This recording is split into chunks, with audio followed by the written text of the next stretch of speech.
Hi everybody and welcome. Today I have Klipsch T5 True headphones and I'm going to show you what to do if only one earbud is working.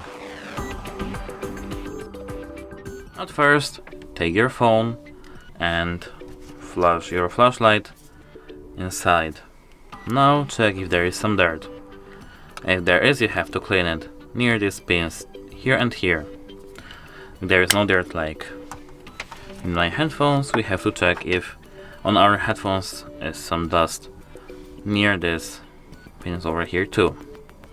If there is no dust, we have to go and forget them from our phone. Now we have to scroll down to preferences and disable Bluetooth for a moment. After 5 to 10 seconds you can enable Bluetooth back again and go into pairing mode and check if they are working. After cleaning your headphones over here, check if they are charging, and after 10 to 5 minutes go into pairing mode and check if you can connect and if they both work. If it doesn't work for you, you have to do a hard reset of them. That's it, hope it helps you, goodbye!